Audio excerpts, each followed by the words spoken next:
제가 지난주에 우리 하나님은 긍휼히 여기시는 하나님이라는 말씀을 드렸는데, 오늘 거기에 이어서 긍휼히 여김을 받은 사람들이라는 제목으로 함께 하나님 말씀의 은혜 받기를 원합니다.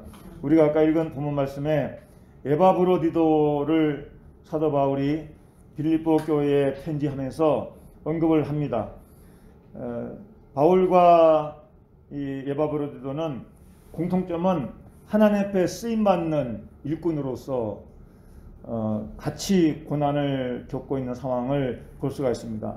근데 문제는 이제 그가 병들어 죽게 되었다, 이런 표현을 씁니다. 그러니까 우리가 어떻게 생각하면 교회 잘 나오고 열심히 주의 일을 하면 항상 건강하고 모든 것이 다 일사천리로 평안하고 형통하기를 바라는데, 주의 일을 하는 종들도, 목사님들도, 성도님들도 때로 고난도 겪고 아프기도 하고 그런다는 것을 알 수가 있습니다. 그러니까 우리 육신을 가진 우리 인간은 세상에 살면서 일반 자연법칙 속에서 이루어지는, 나타나는 현상은 다 겪는 거죠. 우리가 또 때가 되면 세상을 떠나야 되고, 사람이 한번 죽는 것은 정한 이치고 그 다음에는 심판이 있다 했는데, 언젠가는 다 우리도 세상을 떠나게 될 것입니다. 근데 이제 병들어 죽게 되었지만 하나님의 사랑, 긍휼이 함께하는 자는 그런 상황 가운데서도 하나님의 은혜를 경험하게 된다는 것입니다. 우리가 받는 소망이, 우리가 믿는 믿음의 하나님은 주를 위하여 헌신하는 자, 주께 기도하는 자, 주를 위해서 사는 자, 믿음으로 사는 자, 결코 고아처럼 버려두지 아니하시고 주의 약속대로 성령을 보내셔서 우리 삶 가운데 함께 하시고 우리 안에 계시고 날마다 우리를 주관하시고 인도할 줄로 믿습니다. 그래서 긍휼을 받은 사람, 긍휼히 여김을 받은 사람, 그래서 제가 사도 바울 얘기를 이제 한 것입니다. 사도 바울, 우리가 잘 아다시피 바울은 주님 만나기 전에는 그가 믿는 유대교의 전통을 따라서 율법을 철저히 지키고, 또 그의 가문이나 그의 학문이나 그의 종교나 모든 것에 유대인으로서는 어디 가도 빠질 것이 없는, 그야말로 투철한 신앙관, 또 나름대로의 어떤 그 사명감을 가지고 열심히 일하던 사람이었습니다. 근데 그가 예수님을 당시에 기득권을 가진 유대인들은 하나님의 아들로 구원의 주님으로 믿지 않았기 때문에 바울도 그러한 입장에 서서 교회를 핍박하기 시작했습니다. 사도행전에 그가 말하는 거 보면 자기는 사람을 갖다 죽이기도 하고 목에 가두기도 하고 교회를 박해하는 자라고 했습니다. 근데 이러한 사도 바울 되기 전에 사울을 주님은 택하셔서 주 일꾼 삼으신 것이죠. 그래서 그가 하는 고백이 자기를 하나님이 긍휼히 여기셨다, 이렇게 고백을 하는 것입니다. 우리가 모르고 할 때 일은 몰라서 그럴 수 있다고 하는 것이에요. 주님은 아마 특별히 우리 이 사울이라는 청년을 귀하게 보신 것 같아요. 한 가지 믿는 일에는 확실히 믿고 맡겨진 일에는 철저하게 감당하고, 그러니까 뭔가 몰라서 그렇지 바로 알기만 하면 제대로 충성할 수 있는 사람이다 하는 것을 우리 주님께서는 아셨던 것이죠. 헬라어도 능통하지요. 또 그가 그 지역의 문화에도 익숙하고 학문도 뛰어나고 모든 것에 하나님만 만나면, 주님을 제대로 하게만 하면 그의 엄청난 재능이, 지식이나 지혜나 모든 것이, 문필이나 문화적인 것이나 대인관계에 대한 것이나 모든 것이 정말로 귀한 제목이 될 수 있다는 것을 주님이 아시고 그를 만나셔서 변화시켜 주신 것이죠. 우리가 사는 세상에는 그런 사람들이 많은 것 같아요. 몰랐어요. 교회도 제대로 몰라서 교회를 핍박하고, 교회 다니는 일이 뭔지 의미를 몰라서 교회 다니는 사람들을 조롱도 하고 비난도 하고 핍박도 하는 거예요. 그래서 우리가 기도하는 일에 어떤 기도가 필요합니까? 하나님 긍휼히 여겨 주소서, 불쌍히 여겨 주소서. 예수님도 십자가에 못 박히면서까지 자기를 십자가에 못 박는 그 군인들을 용서하시고 유대인들을 용서하셨지 않습니까? 우리도 그런 마음이 필요한 거예요. 주여 불쌍히 여기소서. 몰라서 그렇습니다. 긍휼히 여겨주소서. 이렇게 기도하는 것이죠. 그래서 바울도 그런 자기의 고백을 하는 것이죠. 전에는 핍박자고 죄인이고 원수요 괴수라고도 표현했죠. 근데 이런 바울이 변화가 돼서 가는 곳마다 고난과 어려움이 있습니다. 그것은 고린도서에 잘 나와 있듯이 때로는 자연적인 풍랑, 배의 위험, 강도의 위험, 또 유대인 내부에서의 핍박, 교회 안에서의 또 시기하고 사도권을 무시하면서 의심하는 그러한 또 이 안팎의 격이 있고 참 고난을 많이 겪는 그러한 사도가 되었던 것이죠. 그래서 그럴 때마다 하나님은 그를 다시 붙잡아 주시고 그때마다 위로하시는 모습을 보게 돼요. 아울러 이 에바브로 디도도 오늘과 읽었던 것처럼 바울의 믿음의 형제라고 했고 함께 수고하는 동역자라고 했고 선한 싸움을 함께 싸우는 전우라고 했고요. 빌립보 교회의 전령이고 바울이 쓸 것을 돕는 그러한 사람이었다라고 이렇게 아까 말씀하고 있습니다. 성경에 나와 있지 않습니까? 그는 함께 수고하고 함께 군사든 되고 함께 쓸 것을 돕는 빌립보 교회의 사자로 전령으로 바울을 돕는 그런 사람이에요. 그러니까 지금 바울은 지금 말하면 요즘 말하면 선교사예요. 선교사. 어떤 교회가 안정적이지도 않고 가서 복음 전해서 교회가 세워지도록 열심히 발벗고 나서서 일을 하는데 뭔가 뒤에서 물질적인 후원이 필요한 상황이지 않았습니까? 그러니까 때로 미자립된 상태니까 자기가 직접 천막을 만드는 일을 하면서 텐트 만드는 일을 하면서 말이에요. 자급자족하면서 먹는 문제를 해결하고 복음을 전하기도 하고 또 필요하면 교회에 선교 지원도 받고 이렇게 해서 복음을 전하는 거예요. 근데 그 중에 제일 직접 간접적으로 도움을 많이 준 교회가 빌립보 교회인 것이죠. 빌립보 교회. 성경에 보면 빌립보 교회 나오는데 크지 않지만 작은 교회나 믿음이 많고 사랑이 많고 주의 일에 동참하는 그런 빌립보 교회. 그 교회의 선교비를 바울에게 전해주는 그 일을 한 사람이 에바브로디도인 거예요. 근데 에바브로디도가 아마 몸이 약했는지 워낙 거리가 멀고 산세가 험하고 길이 불편하니까 오고 가면서 병을 얻었는지는 알 수 없지만 그가 병들어 죽게 됐다는 거예요. 이걸 교인들이 안 거죠. 그러니까 다 근심한 거예요. 목회자 마음은 다 같은 것 같아요. 저도 우리 교인들, 성도님들이 어디가 아프시다 그러면은 기도하죠.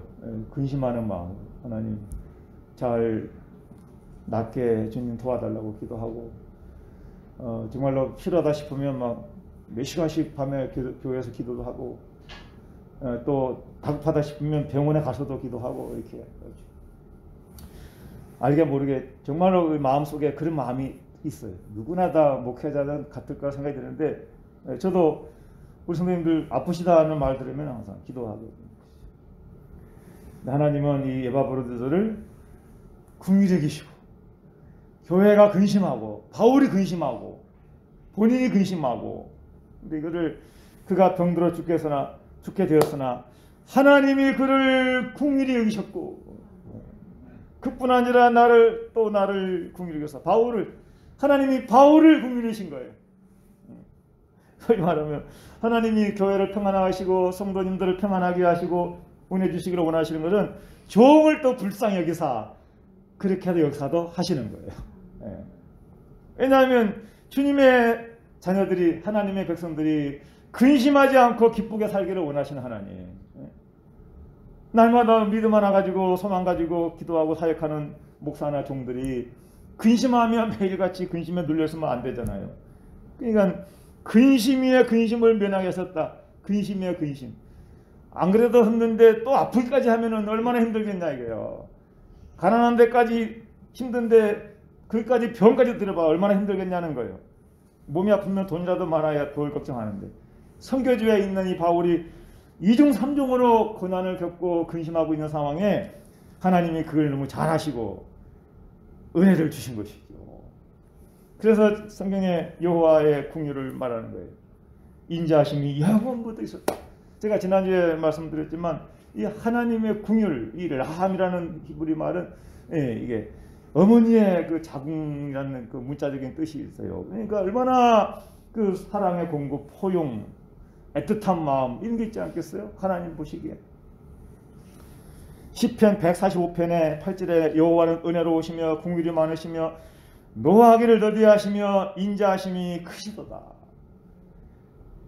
여호와께서는 모든 것을 선대하시며 아름답게 대하시고 귀하게 여기시요 그 지으신 모든 것에 긍휼을 베푸시는도다. 지으신 모든 것에 이 땅의 모든 피조물들 다 긍휼이 하나님이 긍휼히 여기신다는 것. 여호와여 주께서 지으신 모든 것들이 그래서 주를 감사하고 성도들의 주를 송축하리이다라고 시편은 찬양하고 있습니다. 그래서 여러분들은 우리 하나님의 사랑, 긍휼을 입은 성도인 줄 믿으시기 바랍니다. 힘들고 어려울 때 그거밖에 위로가 없는 것 같아요. 우리의 진정한 위로가 어디 있겠습니까? 정말 영적으로 신앙적으로 생각해 보면 하나님밖에 없어요. 정말 하나님밖에 위로할 자가 없고 의지할 분이 하나님밖에 없어요. 몇 사람만 이렇게 좀 잠깐 생각해 보면요, 삭개오는 그가 어릴 적에 외롭고 가난해서 그가 어떻게든 돈 벌기를 결심하고 세리가 되죠. 당시의 세리는 유대인들의 아주 미움받고 정말로 외면당하는, 돈은 이렇게 이래서 모으지만 외로운 존재예요. 그가 늘 갈등하며 사는 존재예요. 세리가 보통 그런 위치예요. 착복도 많이 하고 비리도 많고 그런 사이였단 말이에요. 근데 삭개오가 돈은 많이 모은 걸 알 수 있어요. 근데 그가 예수님 오신다는 소식을 듣고 여리고로 가는 길에 이 삭개오는 예수님을 보고 싶어서 그만 어떻게 합니까? 키가 작고 볼 수가 없었는지라 나무 위에 올라갔다. 나무 위에. 돌무화과 나무. 그것이 뽕나무라는 것은 이제 번역을 그렇게 해요. 돌무화과 나무. 많은 사람들이 가려서 잘 보이지 않으니까 나무 위에 올라가서 예수님은 삭개오를 보시고 삭개오야 내려오라. 내가 오늘 내 집에 유하겠다. 머물겠다. 삭개오는 예수님을 찾는 그 만나고 싶은 그 간절한 마음이 예수님께서 아시고 그를 위로하시고 그의 집에 들어가서 그의 구원을 이루어 주십니다. 부자도 영적으로는 가난하고 외롭고 또 구원받아야 될 대상일 수가 있어요. 삭개오가 바로 그런 사람이었고 예수님은 그를 긍휼히 여기셨다는 것입니다. 또 여러분 잘 아시는 사마리아 여인, 낮에는 아침 저녁으로는 사람이 많으니까 보통 시원할 때 물을 뜨러 가야 되는데 대낮에 사람 없는 시간에 물을 길러 나옵니다. 사람 눈을 피해서 물 길러 나오는 거예요. 예수님이 사마리아로 가면서 일부러 수가성으로 지나가시 그 여인을 만나시려고. 여인은 남편이 5명이나 있었습니다. 예수님은 그를 아시고 인생에 목말라 하는 이 사마리아 여인을 구원하시기 위하여 그 여인을 일부러 그 타이밍에 가서 만나주신 것이죠. 내가 주는 물을 먹는 자는 영원히 목마르지 아니하리라. 이 여인으로서는 이런 사람 저런 사람 남편 다 만나봤지 않았겠습니까? 돈 많은 사람도 만나봤을 것이고 또 뭐 건강한 사람도 만나봤을 것이고 다 만나봤을 거라는 거예요. 그러나 진정 그 속에 영적 갈급함, 인생의 목마름을 해결할 수 없음을 알고 그가 늘 영적으로 굶주려 있는 것을 예수님이 아시고 그 지역에 가서 사마리아인을 구원하시고, 한마디로 말하면 사마리아인은 주님의 긍휼하심을 여김을 받은 것입니다. 긍휼의 여김을 받으신 거예요. 이런 사람들이 성경에 많이 나와요. 한 사람만 더 하면 막달라 마리아라고 하죠. 막달라 마리아 기념교회가 베들레 마들렌이라는 곳에 있는데, 베들레 마들렌, 이 막달라 마리아, 이 막달라 마리아는 좀 표현하기 민망한 말이지만 창녀예요. 창녀. 정말로 세상에 천하고 정말 참 부끄러운 그러한 그 직업적인 그러한 율락가의 이런 사람이었단 말이에요. 근데 이런 막달라 마리아도 예수님은 불쌍히 여기시고 그를 구원해서 나중에 주님을 위해서 자기의 재산도 헌신할 수 있는, 향유도 부을 수 있는 그러한 그 귀한 믿음의 사람으로 변화가 되게 하시고 부활할 때에 예수님을 증거하는, 부활의 주님을 증거하는 그런 사람으로 하나님은 마리아를 구원해 주셨습니다. 왜 잘하는 예수님을 육신을 잉태해서 낳게 해주신 마리아도 그런 사람이라고 할 수가 있고, 이제 공의를 입은 것은 공의를 입었다고 할 수가 있고, 그러니까 다 주님 앞에 쓰임 받고 사랑받는 사람들은 공통점이 다 긍휼함을 입은 사람이다 하는 거예요. 지난주에 우리가 캐시넛 뭐였죠? 캐시넛 땅콩같이 생긴 거. 그게 나타나끼리, 캄보디아 나타나끼리 교회 이 정경이에요. 이거는 성탄절 때 부활 때 많이 모여서 이렇게 하는 것 같아요. 거기서 이제 농사를 지어가지고 이렇게 재배를 해가지고 거기에 소출된 캐시넛을 이렇게 이제 가공을 해요. 해가지고 보니까 이제 다 있더라고요. 이렇게 해서 이제 그 지역에 이제 NGO 단체하고 서로 연결해가지고 재배를 해서 생산을 해서 삶에 좀 유익이 되도록 그렇게 이제 해주는 일을 하는 거예요. 우리나라 초창기 때 언더우드나 아펜셀러나 이런 또 알렌이나 이런 선교사들 와가지고 의료 선교 또 학교 세우기도 하고 농촌 농업 기술을 이양해 주기도 하고 그렇지 않습니까? 근데 우리 전대시 선교사도 지금 캄보디아에서 그런 일을 복음을 전하기도 하고, 이제 아까 세례 주는 나왔잖아요. 세례 주는 거. 또 가르치고, 여기 있는 학생들. 그러니까 이런 일을 하면서 또 일반 생활 속에서는 생업에 도움될 수 있도록, 발전할 수 있도록 그렇게 여러 가지 다방면으로 활동을 하는 것을 봤어요. 이것은 참 하나님이 그 지역에도 주의 사랑을 또 주의 복음을 전해서 거기 있는 주민들이, 그 아이들이 하나님의 긍휼을 잊게 하는 것이죠. 하나님 편에서 볼 때는 그 지역도 사랑하셔서 그곳에서 택한 백성이 많으므로 이런 선교사를 보내서, 전에 한번 제가 얘기했잖아요. 전대 선교사가 그 오지에 그냥 갈 수 있겠어요? 보통 사람이 푸놈펜에서 내려가지고 라타네 길에만 가려도요, 그냥 보통 버스 타고 가면은 12시간이에요. 12시간. 좀 빠르게 급하게 해도 비포장도로로 막 타들다리면서 딸려도 8시간, 9시간 걸려서 가는 거예요. 그런 거리에 누가 가겠냐.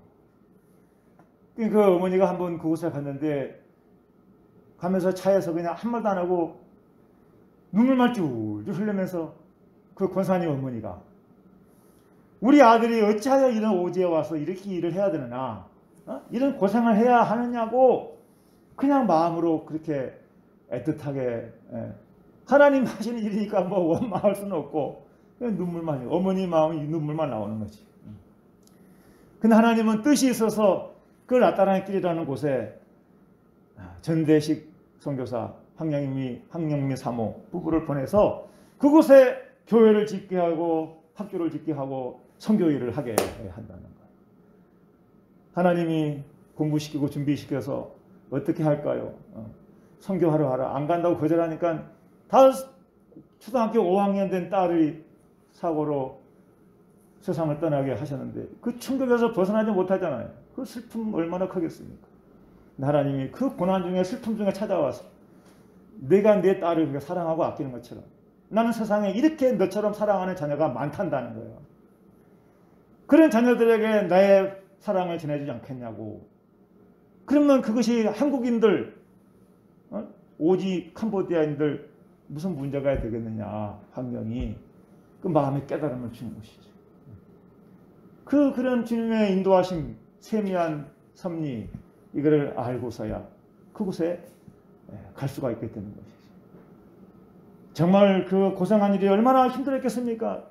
어린 학생들, 자녀들 키우면서 우리처럼 이렇게 문화생활 할 수 있는 거 전혀 아니에요.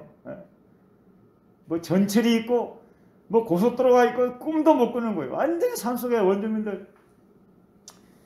아이들은 원주민들 아이들은 우물에 강가에 우물 떠다가 페트병 갖다가 물 담아가지고 뒤에 치고 가다가 캄보디아 보셨잖아요.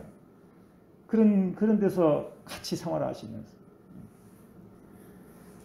다른 거 없어요. 제가 설교 시간에 긴 얘기는 다 할 수 없지만 하나님의 섭리가, 하나님의 복음이 세상 끝까지 전파가 돼서 대한민국만이 아니라 아시아든 아프리카든 뭐 어디든지 간에 하나님 백성들이 구원받기를 원해서 주의 종들을 보내신다는 것이 하나님의 사랑과 긍휼 때문에, 긍휼. 하나님이 불쌍히 여기시는 것. 하나님은 지금도 이 땅에 있는 모든 사람들을 이렇게 사랑하시고 긍휼히 계심을 믿습니다. 저 같은 사람도 하나님의 긍휼을 본 것이죠. 긍휼. 참 육신적으로는 뭐 얼마나 참 세상적으로는 정말로 뭐 내세울 거 아무것도 없는, 그러나 하나님이 택해서 인도하셔서 꺼져가는 생명을 끄지 않아 하시고 이 집 저 집 젖동량 하면서 애를 키우고 하시고, 어쨌든 간에 하나님이 이렇게 주의 종을 삼으시기 위해서 연단시키시고, 좀 가족들은 고생해서 좀 인간적으로는 뭐 마음이 무겁습니다만은 그래도 공부도 할 만큼 시키시고, 언젠가 공부가 다 끝나는 날은 하나님이 더 우리 교회를 통해서나 또 선교를 통해서나 더 귀하게 쓰실 줄로 믿습니다. 우리 교회도 하나님이 사랑하시는 교회, 여기 있는 성도님들 다 하나님이 긍휼히 여기시는 분들이라 믿으십시오. 긍휼히 계시는, 다 교회는 마찬가지겠지만 누군가가 이름 불러가면서 날마다 기도하는 분이 있다 생각해봐요. 얼마나 복된 일인가. 안 그렇습니까? 만일에 저도 누군가가 저를 위해서 매일같이 기도하는 분이 있다 그러면 얼마나 감사한 일이겠냐고. 예? 여러분 보세요. 여러분 자녀들 이름까지 불러가면서 매일같이 기도해준다. 얼마나 귀한 일이에요. 세상에 악한 일도 많고 사탄의 역사도 많고 인생은 한번 가야 되는데 천국 못 가고 지옥 가는 인생을 하나님 보시기에 얼마나 안타까운데, 그 일에 종들을 보내가지고 한 영혼 한 영혼을 위해서 기도하게 하시면 그것이 얼마나 큰 은혜고 사랑이냐는 것입니다. 한마디로 우리가 하나님의 긍휼을 입은 사람들이다 하는 것을 말씀드리는 것입니다. 그렇다면 저 여러분들이 이제 하나님의 긍휼을 입은 자로서 그 은혜에 정말 알고 살아야 된다. 알고. 제가 이제 화면에 제가 설교에 좀 집중되기 위해서 제가 그런 글을 쓰진 않았지만요, 이게 있습니다. 성경은 지난주에 제가 설교했듯이 하나님의 긍휼을 아는 자는 긍휼을 베풀며 살아야 된다 그랬는데, 우리가 긍휼을 베풀고 살려면 내가 먼저 긍휼함을 알아야 되는 거예요. 긍휼함을 입었다는 사실을. 내가 먼저 은혜 받았다, 내가 먼저 하나님의 사랑받고 있다는 것을 알아야 되는 거예요. 그래야 다른 사람을 긍휼하게 되는 거예요. 아니 나도 옛날에 그랬다, 나도 몰라서 그랬다. 다른 사람을 용서하려면 나는 더 큰 것을 용서받았다는 것을, 1만 달란트 빚진 자, 100데나리온 빚진 자를 용서 못하는 그 무자비하고 어리석은 그런 사람 같이 되지 말고, 우리도 하나님 앞에 진정으로 용서하는 사람, 다른 사람을 긍휼하는 사람 되려면 내가 하나님 앞에 먼저 긍휼함을 입은 사람이라는 사실을 잊지 않아야 합니다. 그걸 알아야 한다는 것이에요. 그래야 긍휼을 베풀 수가 있어요. 한 걸음 더 나아가서 대인관계가 좋아지려면 우리가 내 마음이 긍휼로서 회복이 돼야 돼요. 하나님의 사랑으로. 하나님의 사랑으로 채워지고 하나님 앞에 자존감이 높아져 가고 뭔가 다른 사람을 긍휼히 여기는 마음이 되어야 인간관계도 좋아지는 거예요.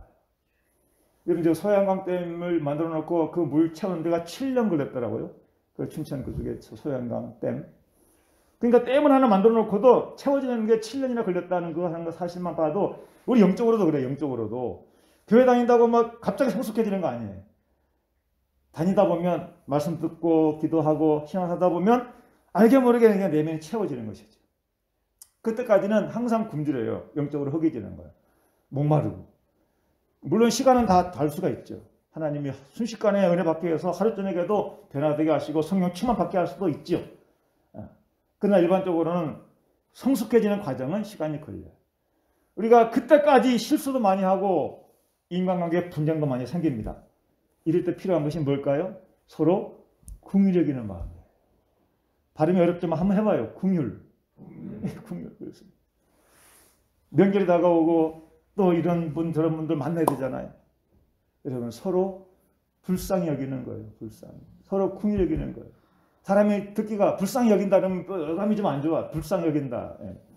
동정받는 거 듣기 싫어. 사람 듣기 싫어하잖아요. 그런데 성경의 궁율은 그 이상이라니까요. 그 이상.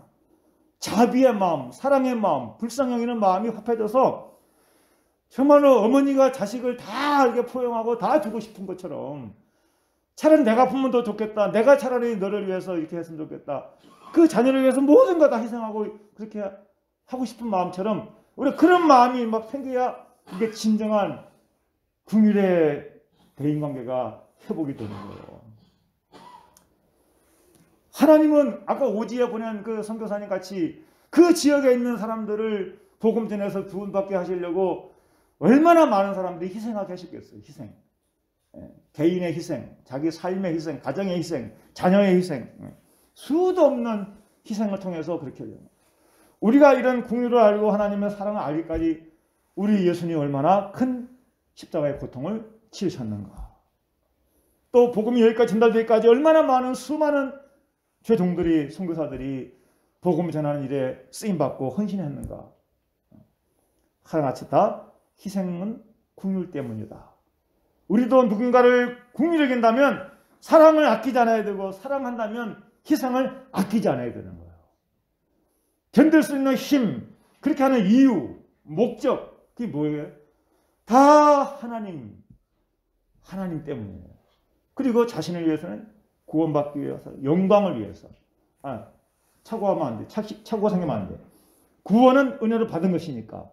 구원받았으니 하나님의 영광을 위해서 우리의 마땅한 삶의 도리가 사랑하는 삶이고 또 궁극적으로 그 후에는 상급이 있기 때문에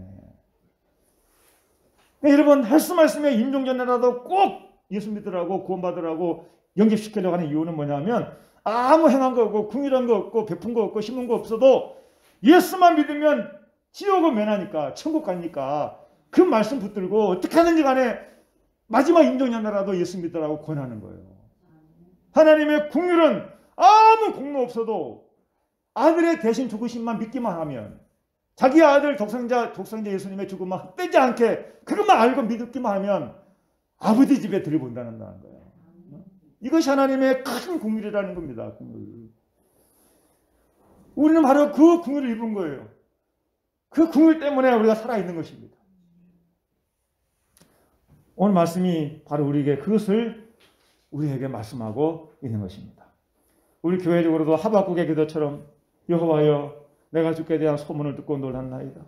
여호와여 주는 주의 일을 이 수년 내에 부응하게 하옵소서. 이 수년 내에 나타내시옵소서.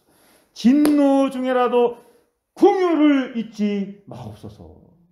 그 이스라엘이 진노 때문에 망했잖아요. 죄 때문에 진노로 이스라엘 나라를 잊잖아요. 그 하나님의 진노를 받을 수밖에 없는 죄인들에게도 그 진노를 궁유를 바꿔달라고 하박국이 기도하는 거예요. 이런 기도처럼 우리도 이런 기도가 필요해요.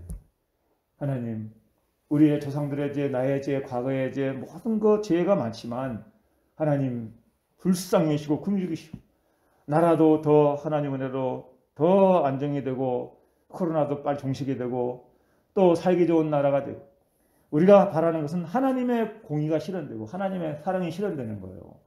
하나님의 말씀대로 거룩한 문화가 확장되어 나가는 거예요. 이를 위해서 하나님의 궁유를 구하고 기도하시고 성경에 수많은 사람들이 하나님의 궁유를 입어 자녀가 되고 백성이 되고 주의 일꾼들이 된 것처럼 하나님 이 시대에도 우리를 사랑하셔서 궁유를 입게 하시고 앞으로도 하나님은 궁유를 베푸셔서 많은 사람들이 주의 품에 들어오기를 원하시고 계십니다.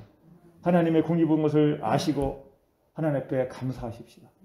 또 다른 사람을 궁유 여기시기를 바랍니다. 그 은혜가 있으면 웬만한 어려움을 이길 수가 있습니다. 웬만한 사람 용서할 수 있어요. 더 큰 긍휼을 의지하시고 은혜를 사모하는 우리 모두가 되기를 바랍니다. 기도하겠습니다. 아버지 하나님, 긍휼히 계시는 그 하나님 말씀을 생각하며 이어서 또 성경에 많은 긍휼히 계심을 받은 사람들의 말씀을 참고했습니다. 사도 바울이나 에바브로드나 주의 일에 헌신하던 사람들인데 그들이 질병 때문에 죽게 되기까지 이르는 악한 상황 가운데서도 하나님 앞에 낙심하지 않고 기도할 때에 하나님이 그들을 긍휼히 여기셔서 참으로 병든 몸도 치료하셨다고 했습니다. 주님, 우리 성도들도 이제 연로하고 또 이런저런 환경에 제한도 있고 어려움 때문에 마음이 무거운 분이 있을 줄 압니다. 주여 함께해 주시옵시고 긍휼히 여겨 주시옵소서. 영혼들을 긍휼히 여기시고 가정을 불쌍히 여기시고 형제 친척들을 긍휼히 여겨 주시옵소서.